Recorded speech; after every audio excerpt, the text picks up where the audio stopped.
Bonjour à tous, Adrien Seban pour JL Consulting. Aujourd'hui, je vais tenter de vous apprendre à mettre à jour des données en masse dans Salesforce. Dans le cadre de cette simulation, nous allons agir comme si le siège d'une entreprise nous avait communiqué un catalogue de 250 produits à mettre à jour. Abordons sans plus attendre la première partie de ce tuto, le traitement sur Excel. Admettons que nous soyons en possession d'un fichier contenant deux colonnes, donc les produits classés par nom et les prix correspondants. Avant toute chose, ce que je préconise de faire, c'est de sélectionner l'ensemble du tableau en cliquant ici et de tout mettre au format texte.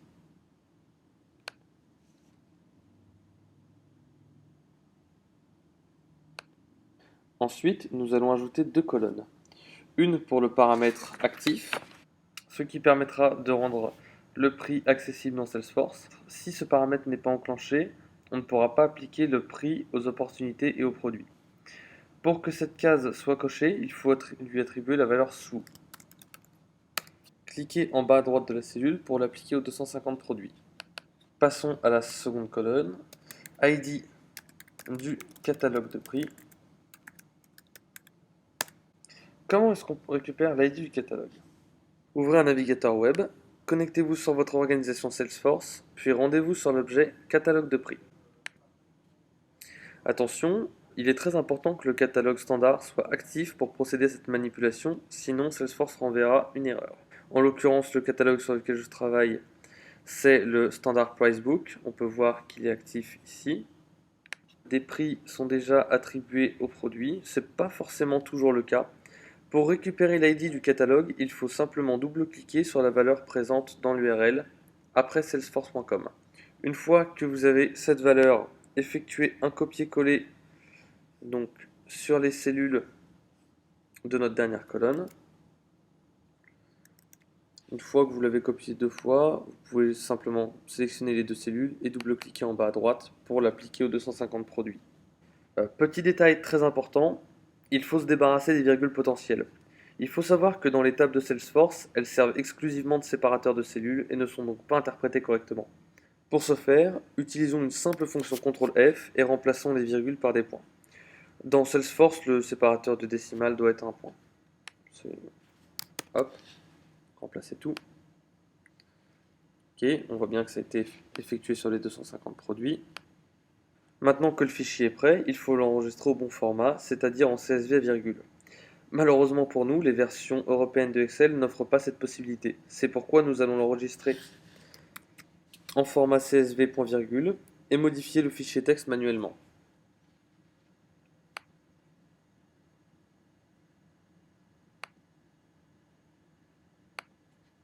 Vous pouvez alors fermer Excel.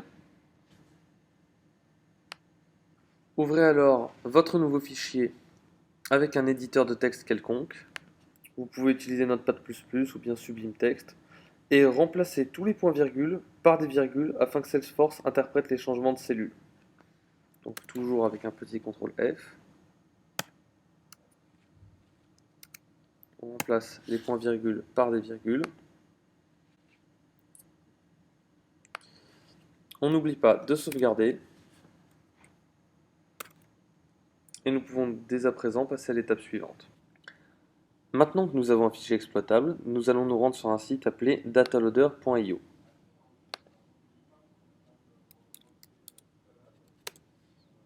Dataloader.io, qu'est-ce que c'est? Il s'agit de la version cloud d'un logiciel appelé Dataloader. Ce logiciel permet trois types d'actions depuis Salesforce, l'export de données, l'import de données et la suppression de données. Celle qui nous intéresse actuellement est naturellement l'import de données.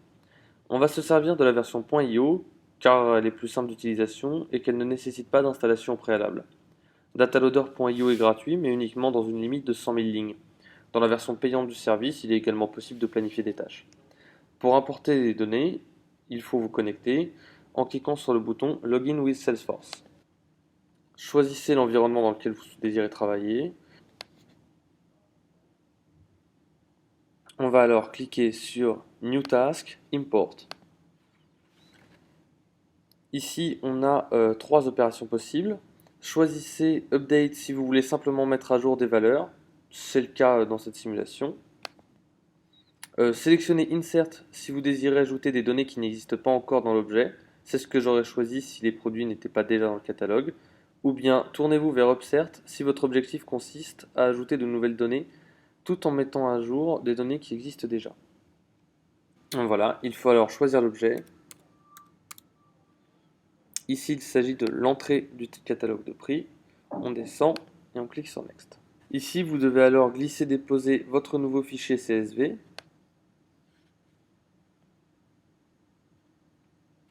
Il ne reste plus qu'à mapper les champs.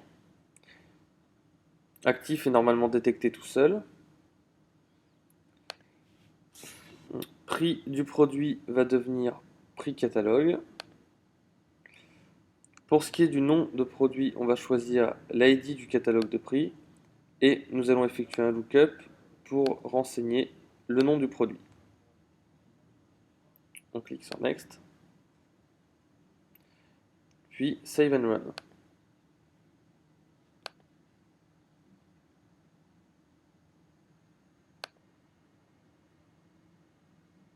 Apparemment, la tâche s'est effectuée avec succès.